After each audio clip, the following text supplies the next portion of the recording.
Thank you so much for joining us. I know it's pretty late in the evening in Germany, and Stefan represents Extended Disc in Germany, and Stefan's background is a background in theology and economics, after which Stefan worked for a recruiting company. And since 2003, Stefan, you have been leading the franchise Yeah. operations for Extended Disc in Germany, and I know that you've been doing a fantastic, stellar job. So thank you so much for being such a fantastic role model and for joining us this evening, Stefan. Thanks for inviting me. Thanks, Yep. Manuel. Quickly, Stefan, you worked a lot for so many years with behavioral assessments that Extended Disc has. And now we have a competence model. We have a competence-based assessment, which is specifically for sales. How do you think the two support each other? How do you think they complement each other? Do you think they stand apart? What can we really think about these two products?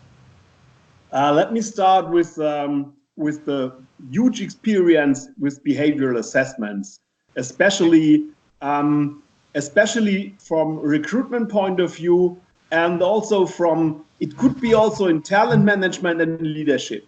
If you have only the information from the behavioral assessment, then Right. you know a lot about the person's natural behavior style. True. But always it is a question, what kind of competencies has the person learned? And that was always the questions. We got these questions from our customers, and we tried with questions with huge and deep discussions with the persons to get deeper knowledge about the existing competencies of the persons. Uh, Now, tell me something. You've been using the sales competence assessment with your customers. Yes. And what is the value proposition that they feel they get when they use the tool? What is the single most important thing that they feel they get? From one of the most important thing beforehand is to get a good knowledge about what kind of sales model Okay. is really existing in the sales cycle from the customer.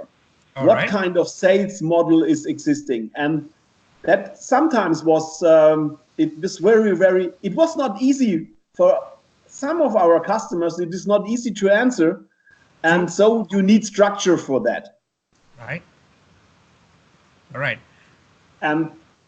And also it forces the customers to go to make a good analysis. What kind of sales model do we really have, or do we have 2 or 3 different sales models? That could be possible, but you have not 8 different sales models in one True. company.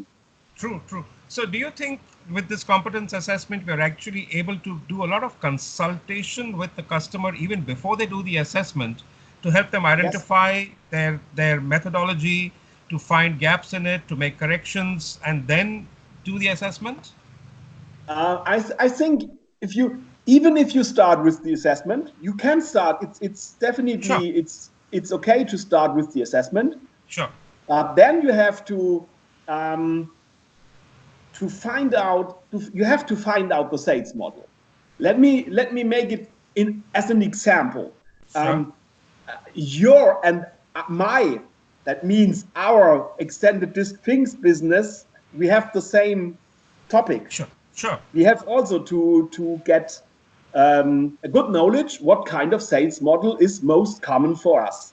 Sure. And if you understand this, you are able to point out what kind of different competencies are most important to be successful in your sales activities, in your special sales role. And that means you have the sales model to define and clear beforehand. Great. Now, you've worked with assessments for many years, Stefan, and now you've seen the sales competence assessment. There must be something in the product, some feature, some aspect, something which stands out to you like a hero of the product. And what, according to you, is the hero? Something that you really take pride in taking to the customer and saying, you know, we've got this in the model. I think one of the most interesting and how should I say that? The most powerful information is the excuse index. I This hang is on. one, because this is one, every sales manager understands this really, really quickly. And Correct. if you don't know what about the about the feeling from your salespeople Correct. to sales activities, you can learn them a lot of different things. But if they Sure. have a strong wrong feeling to that what they do, True. True. True. they can't be successful, even Completely. over a longer period of time. So the excuse index is one of the most interesting points of the analysis and of the assessment. And Fantastic. from my point, yeah, sorry. And your customers have liked that? Yes, they are really interested in that, and they always ask what is the best, what is possible, what is at which percentage it is dangerous, at which percentage you have to do more work. Is I know. that the right person for the job? Correct. Correct. And Correct. my answer is, if you say this is one of the best salespersons at the moment, and he has a high excuse index, be sure he's looking for another job, because For sure. that that Sure. is that is a really good figure. One of It's a very powerful figure, and it is, I think it is a really unique figure also in the world of Yes, assessment. absolutely. Completely agree with you. Stefan, is there anything you'd like to leave our viewers with as a message just before we close this conversation? Because I know I can actually keep on talking to you for a very, very long time, and you and me Yes. will share a lot of stuff. But Yes. just for the sake of this chat, is there one message you'd like to leave with our leave to our viewers? I think now first of all excuse that I will go to another tool linked with the sales assessment and sales competence assessment. But anyway, I think it is really important. We are able to connect the sales competence assessment with the behavioral sales 80. Very And true. Very true. if you do that, you get really a very complete picture, True.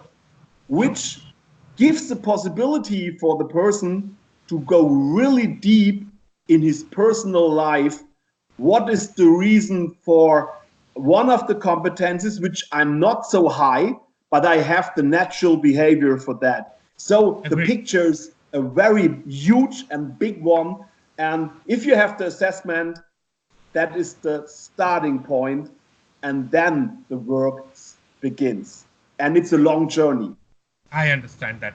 Stefan, thank you so much. It's been such a joy and such a pleasure talking to you.